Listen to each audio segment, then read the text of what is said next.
熊猫界的母爱有多伟大。这天有游客故意播放花花着急的声音，公妈听到后立刻放下竹子去找女儿。听着呢。那他是烧的龙。我放个音频，我放这个音频。哎呀，他得四处找不到花花的身影，公妈只能沮丧地趴在原地，发出委屈的叫声。生气了。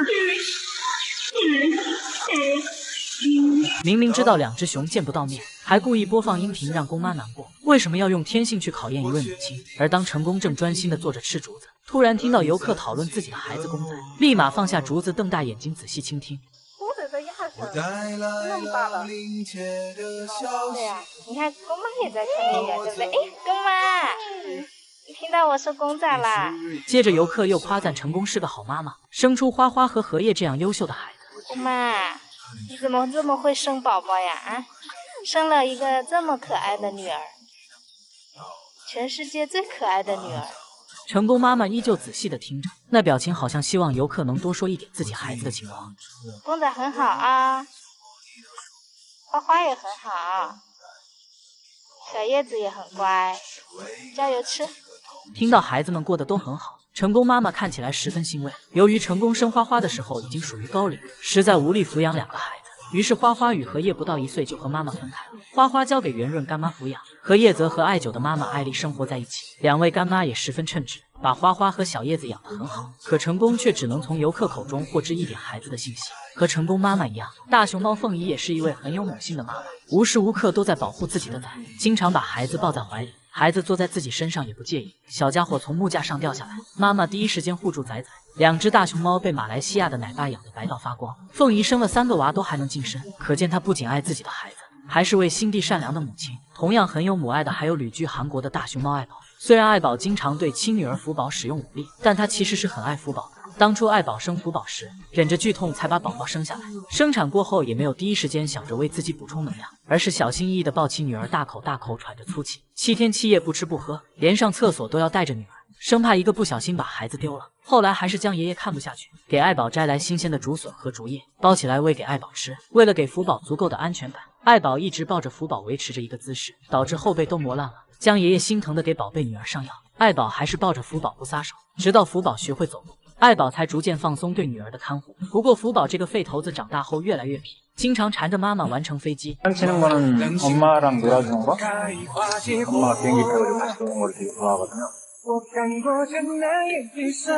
纵然带娃十分辛苦，但爱宝还是一睡醒就哄女儿玩。不仅如此，当了妈妈之后，爱宝听到小朋友的哭声，会立马放下竹子仔细倾听，听清楚不是福宝后，又趴下身子暗示自己没有攻击性，小朋友这才停止了哭闹。由此可见，母爱真的不分物种，任何母亲听到孩子的哭声，都会立马变得紧张，用尽全力保护自己的孩子。或许这就是母爱的伟大之处吧。顶流女明星花花居然塌房了。原来她根本不是被熊口夺食的笨蛋美女，而早已脱胎换骨蜕变成了护路花。以前的花花不是被夺笋，就是在被夺笋的路上。由于经常被二狗抢食，花花已经练就一种波澜不惊的气质。然而我们花花也不是完全没脾气，面对最爱的小苹果时，霸王花还是会誓死守护。奈何敌人力量太强，花花还是难逃被熊口夺食的命运，只能气得发出猪叫。于是花花的日常不是被迫化身包笋机器，就是被按在地上毫无还手之力。直到有一天，霸王花终于觉醒，当二狗又把头伸过来想抢花花的小苹果时，花花立刻抬起小手挡住，俨然一副以婉拒再抢就不礼貌的架势。不仅拒绝得如此干脆，时间长了，花花也玩起小心机。眼看二狗又来抢自己包好的笋笋，花花立马主动把笋皮递过去。等傻二狗真的抱着笋皮大快朵颐，花花则心满意足地吃着自己包好的笋笋。谁知二狗依旧厚脸皮地抢花花的零食，于是霸王花再也忍无可忍，毫不留情地赏了二狗2巴掌。二狗被打得连连后退，好像在感叹妹妹长大不好欺负。但实际上小时候的二狗就不是花花的对手。两只小熊在木架上打架，花花先动手咬姐姐，想把姐姐推下去，没想到被下面的圆润女士看到了，以为二狗在欺负花花，于是上手把亲女儿拽到一边。花花看到有干妈帮忙，还得意地跟干妈击掌，小嘴巴巴的好像在跟圆润告状。于是圆润更生气了，毫不留情地把亲女儿推下木架。花花则开心的在一旁看戏。不得不说，真不怪二狗夺花花的锁，这都是他小时候欠下的债。但现在花花的心眼子也丝毫不减当年。由于经常被另外3个土匪抢食，花花已经学会了藏食物，把窝窝头攥在手里，成功骗过二狗和荷叶。见他们都吃上了窝窝头，花花才拿出自己的开始吃。不仅如此，因为经常被抢食，花花知道谭爷爷都会给自己开小灶，于是每天放学都是慢吞吞的最后一个走，见到爷爷就卖萌撒娇，想要爷爷多喂几个小猪。不得不说，钮祜禄花现在起码有800个心眼子，守护起自己的食物来完全没问题。就是花花光长心眼不长个子，怎么从幼儿园毕业啊？比萌兰还会整活的大熊猫，恐怕只有旅鹅大熊猫如意的亲弟弟林岩了。Lady Go！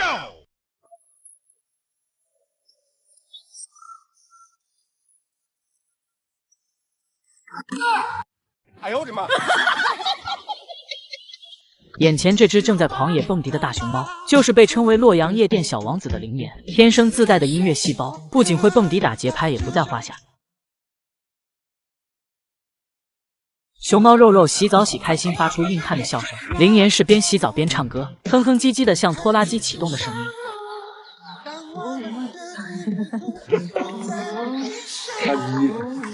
拖拉机准备启动了。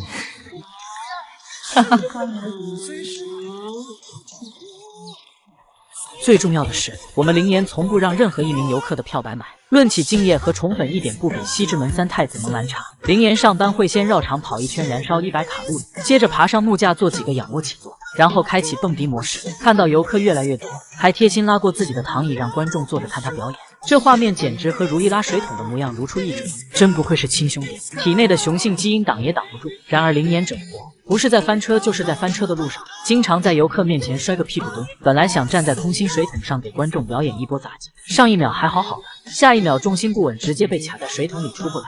坐在绿椅子上跟观众打招呼，一个没坐稳就摔了个倒栽葱，脑袋冲的2只脚朝天，简直让人笑不活了。在秋千上边蹦迪边吃竹子，不出意外直接摔了个脸着地。在室内玩轮胎也能来个360度托马斯全旋，结果再次和大地来了个亲密接触，用萌兰同款小蓝桶越狱，结果刚站上去就怂了，画面简直不要太搞笑。不仅上班不摸鱼，林岩没事还做起兼职，这天他就推着小推车当起带货主播。啤酒、饮料、矿泉水的啊，香烟、红肠、烤鱼片的啊。怪不得网友都说这是我见过最好动的大熊猫。虽然我们拒绝动物表演，但拒绝不了动物硬要表演，因为屡次在游客面前丢人，都快把我们林岩整抑郁了。沉默着思考熊生到底怎么才能不翻车，于是又叼着比脸还大的红盆准备上木架整。谁知因为看不见路还知道刹车，一步步摸上去，不得不让人怀疑皮套里面装了个人，连吃个饭都自带喜感，够不到竹子还知道用脚勾，智商高到萌兰那个小熊精都甘拜下风。面对游客，林岩也是出了名的双标，看到美女就兴奋的不行。我的天哪，太好看了吧！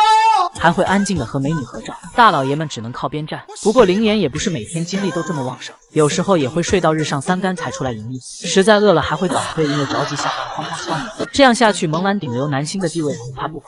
闷儿表示，兄弟你这么会整我压力很大呀。爱宝生2胎时娘家人有多给力？自从爱宝分娩出2只小公主后，喂奶就成为最大的问题，因为母乳是熊猫幼崽存活的关键，有人工母乳采集才能保障幼崽随时喝到鲜奶。但爱宝乐园并未完全掌握人工育婴，多亏中方奶爸紧急支援，才让宋爷爷松了口气。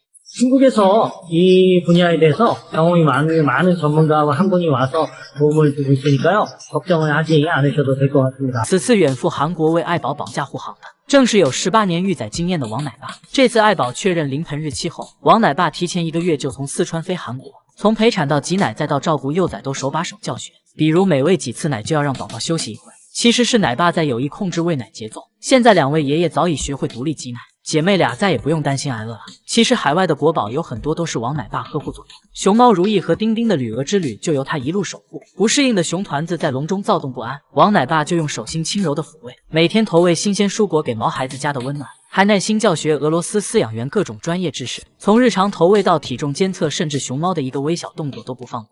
比如说熊猫尾巴抬起来，但是没有排出粪便，也没有尿液，然后连续几次如果出现这种情况。 比如说还有一些断毛啊、掉毛啊，我们打扫卫生的时候会看到很多毛，这种情况也要多观察。在此期间，他和小熊们寸步不离，一直坚持到俄罗斯团队能够熟练饲养熊猫后，临别前同行的兽医小何百般不舍，泪水在眼睛里不住的打转。不忍别离的王奶爸只敢待在监控室，默默的再看熊宝宝最后一眼。而王奶爸刚离开莫斯科，又要为旅日熊猫蛋蛋的回国计划奔波。因为蛋蛋患有先天心脏病，步入老年后身体更加虚弱，奶爸专程调整了蛋蛋3个月的饮食起居。神户动物园还邀请他们亲临大熊猫讲座。王奶爸忙得连刚出生的亲闺女都没时间照顾。其实不止爱宝集万千宠爱于熊身，老公乐宝也有疼到骨子里的于奶妈。当乐宝还是小圆心时，就是于奶妈把他一手养大。在临沂动物园打黑工，环境恶劣，于奶妈为改善圆心居住环境，想尽办法定制豪华滑梯。然而亲儿子要去韩国，他却是最后一个知道的。我最喜欢的一只熊猫叫圆心，10月底，然后我接到了那个临沂方面给我打电话，他说圆心要被选中送到韩国去了，然后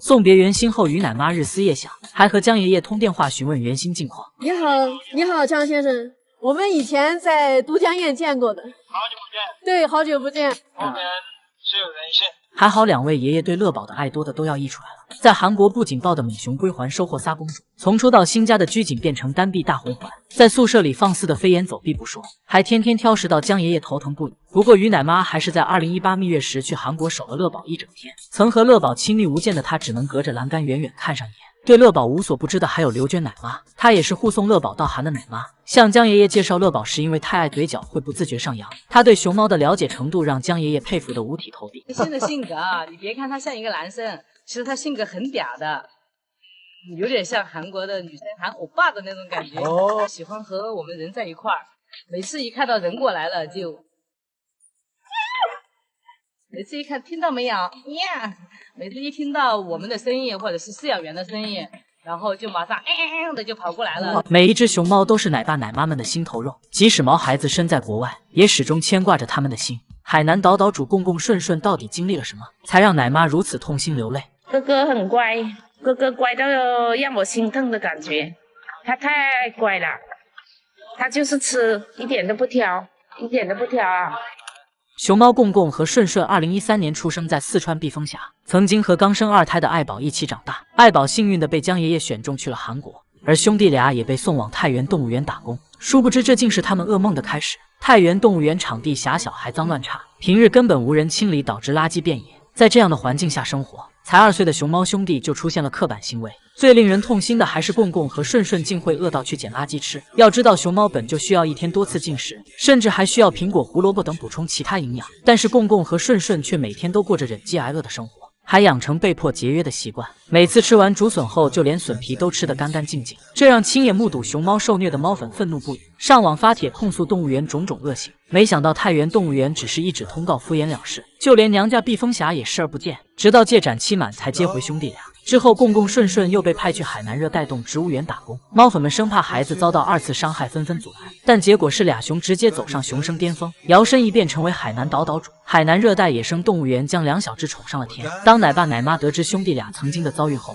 大手一挥，建造1000多平方米豪华海景别墅，光是室内场馆就占地180平。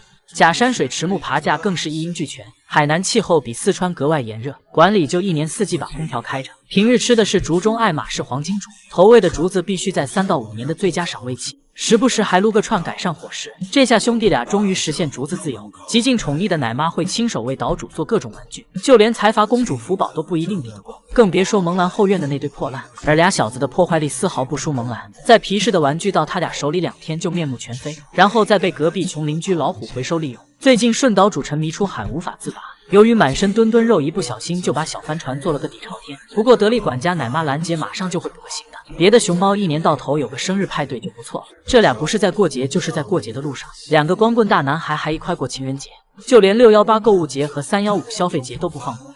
不过在奢华和幸福的熊生，也难以抹去共共和顺顺的童年阴影。共共乖到每顿饭吃到撑，吃什么都不浪费一丁点，连笋皮都一扫而空，甚至还把竹椅拆开吃掉。这无疑是小时候饿怕，把奶妈心疼的忍不住发誓一辈子对他们好。只要我在上班那一天，我都会好好守护两兄弟的啊！我反正会让两兄弟在海南的每一天不会再受到一点气。女版萌兰情韵的熊生有多快乐？奥斯卡影后的演技亮瞎众人。这天情韵正一面的，突然就开始表演，拖着自己受伤的腿艰难前行。游客乍一看眼泪都要心疼的掉下去。殊不知下一秒秦玉猛地站起来，屁颠屁颠跑走了，成功瞒天过海后还开心到发出痒。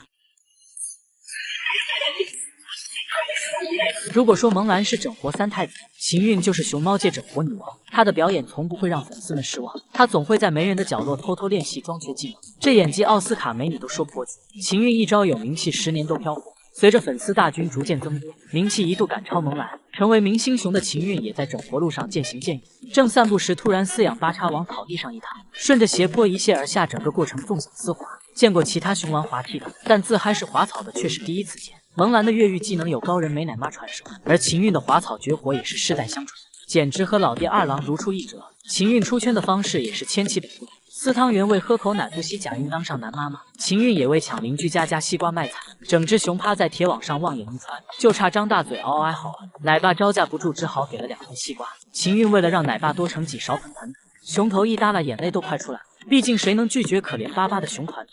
但是心眼比头发还多的他会故意扔下盆，躲在草丛中暗中观察，一直监督奶爸把盆奶夹买开啃。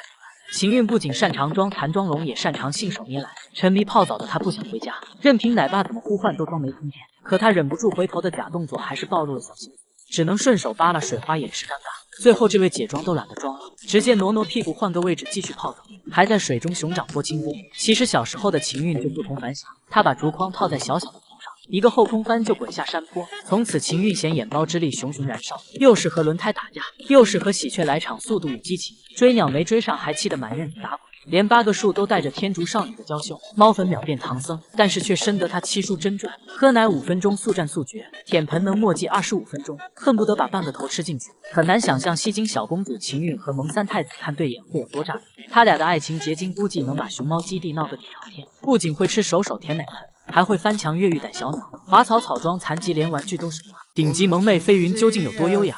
拆家愣是拆出了大家闺秀的气质。冯猫猫真的太乖了，啃个纸板都极尽温柔。奶妈看到直接忽略公主拆家的事实，飞云完美诠释了，只要长得漂亮，干什么都招人待见。黑历史也能成为美女颜值暴击名场面。这天躺在木架上睡美容觉的萌妹突然撅起来屁股，很难不让人怀疑这小妞偷偷放屁。可她笑眯眯的脸蛋和优雅美丽的身姿，却迷倒了一大群两脚兽。飞云虽然看上去是个优雅美女，实际上却是不折不扣的捣蛋鬼。当她和妙音交换场地后，主打一个不是自己家随便霍霍。只见飞云爬上遮阳棚开始拆家，然后捅了一个和熊脑袋般大的窟窿。奶爸发现后本想批评教育一下孩子，可对方回眸一笑，击中了心巴。只能说飞云这小妞是懂得施展美熊技的，而奶爸沉迷于美貌无法自拔还不止一次。这天到了下班时间，飞云耍赖不肯回家，即便听到对方的呼喊也装听不见。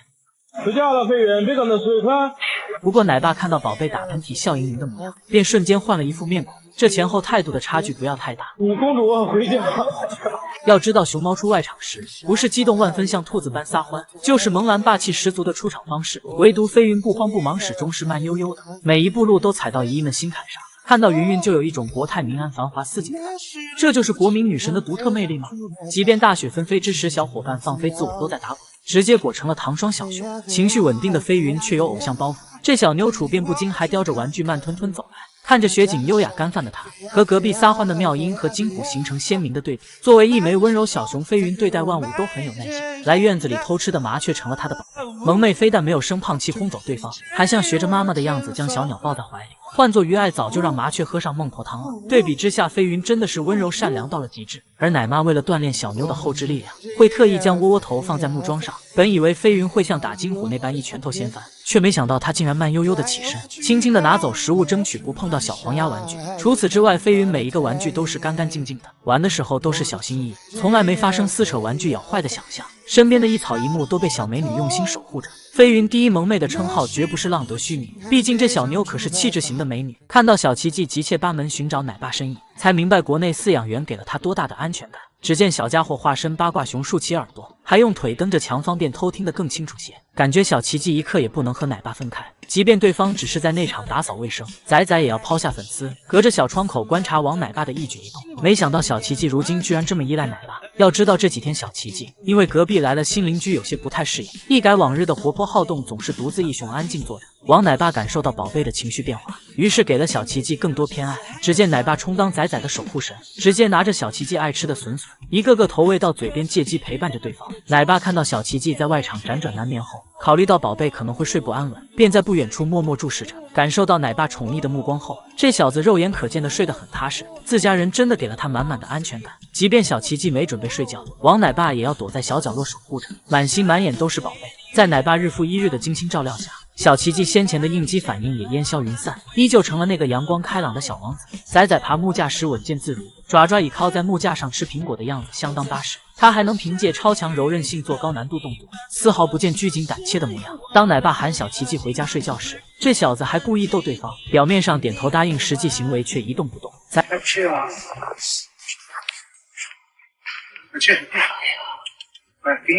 仔主打的就是一个坚决不回去，看来他拿捏饲养员真的很有一套。虽然小家伙已经恢复如常，但王奶爸还是时时刻刻挂念着孩子，经常拿着一大盆零食前去探望。只见心情大好的小奇迹一个劲打滚，脸上还洋溢着笑容。仔仔看到奶爸手里的胡萝卜后，又屁颠颠地跑向墙边寻找美食。这小子前些天还是个胆小鬼，就连小鸟光临猫舍都吓得他瑟瑟发抖。直到奶爸奶妈齐上阵轰走麻雀，他才放心。仔仔如今见到小鸟却没有一点警惕，善良懂事的他还愿意将食物分享给对方。只能说多亏了奶爸的多日陪伴，才让小奇迹适应得这么快。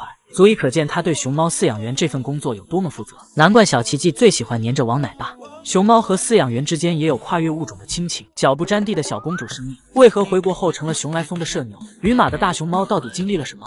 眼前这位被饲养员八抬大轿的小熊就是生意。作为三公主的她可是大马的团宠，每天都有8个奶爸轮流伺候，过着两脚兽看了都羡慕不已的惬意熊生活。小家伙的每个部位都有着专用梳子，因为饲养员的精心打理，其他小熊黑不溜秋穿上秋裤的年纪，生意却是肤白貌美的小公主，就连屁股都是冷白皮的。因为生意恬静乖巧的性子，照顾她的马来西亚奶爸还担心宝贝会不适宜回国后的生活。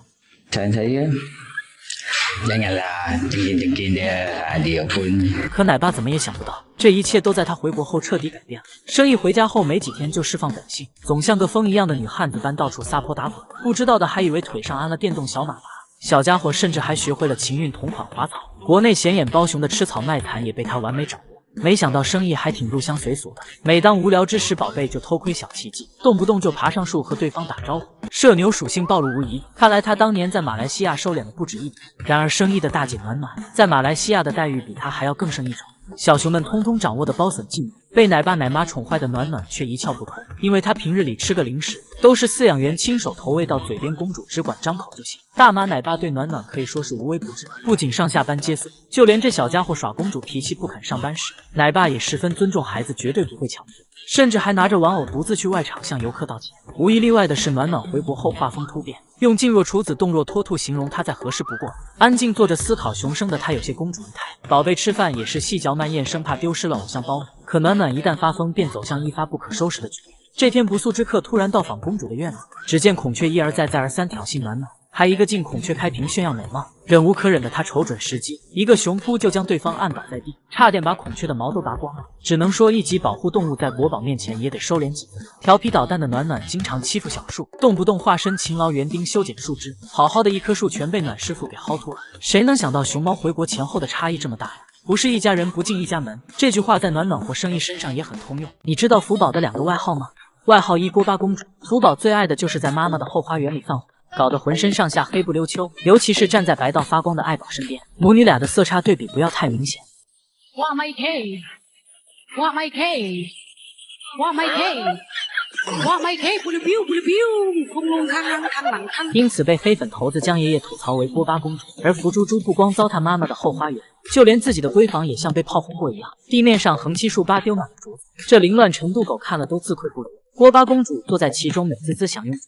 本来就不白净的福猪猪，在一片黑暗中显得更加乌漆嘛黑。以前用舌头舔过后至少嘴吐的是白净的，但现在锅巴公主沉迷干饭，嘴巴也弄得脏兮兮。黑暗中唯一会发光的就是那一口好牙了。开灯后，福宝往地上一摊，一整个就是焦糖版大熊猫。只能说福猪猪锅巴公主的称号名副其实。此外，福猪猪还有一个青团公主的外号。友情提示：吃饭的朋友谨慎观看。福猪猪由于能吃能拉，导致它的青团产量是爸爸乐宝的2倍。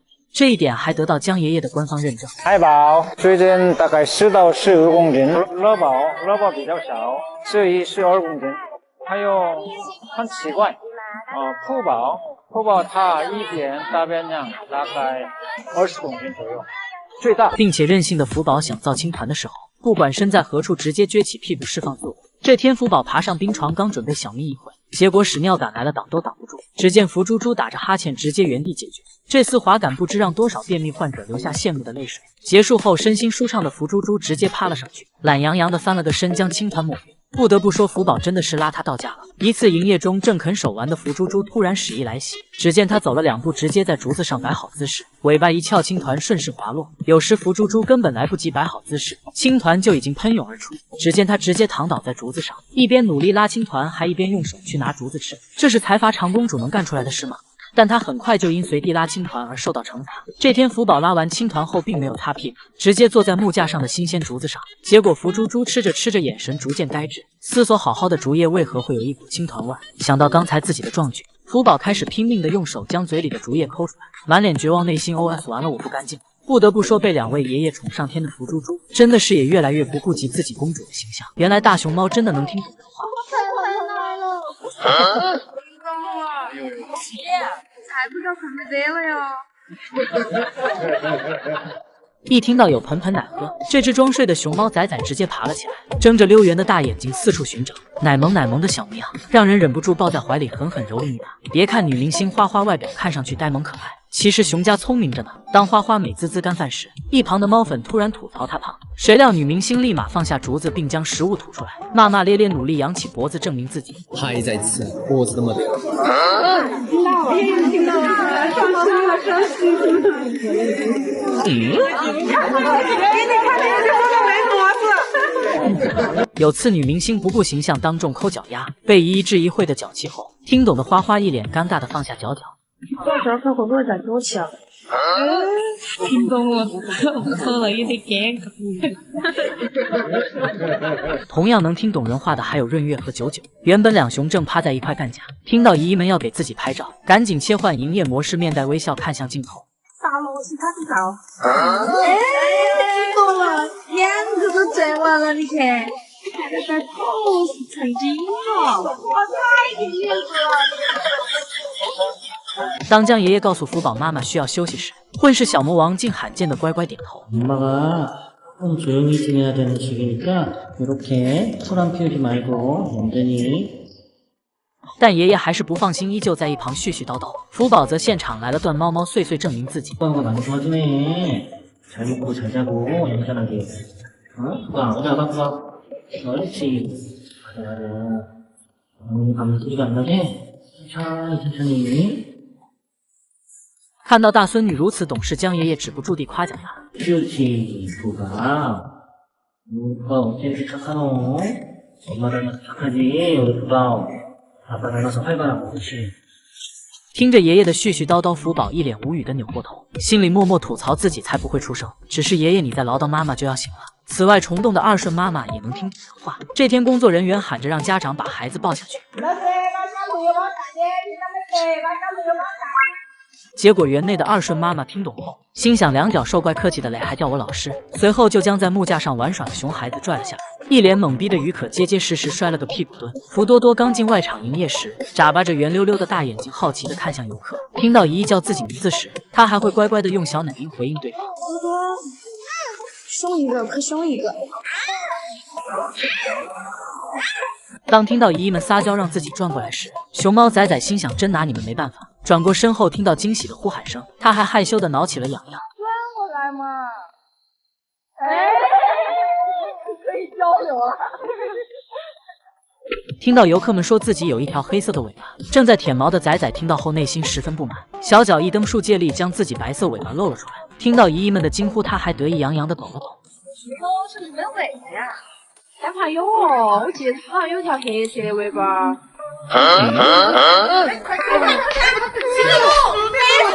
可见熊孩子们是真的能听懂人话。希望游客们在围观他们的时候不要恶语相向。大熊猫听到后真的会伤心难过。国内饲养员能有多爱大熊猫？高奶爸不顾自身安危，净身照顾美西们子俩。靠着休息嘛，要轻松的多稳的这样做起又不倒下去，恼火得很。由于大熊猫美西是第一次产崽。 紧张又焦虑的她抱着孩子呆坐了3个小时。初为母亲的她并不会喂奶，以至于怀中的幼崽饿得哇哇叫。高奶爸担心美西和幼崽身体会出现问题，决定和他现任奶爸一同进到笼子里，辅助熊猫幼崽吃上奶水。只见高奶爸在美西身边温柔地引导着。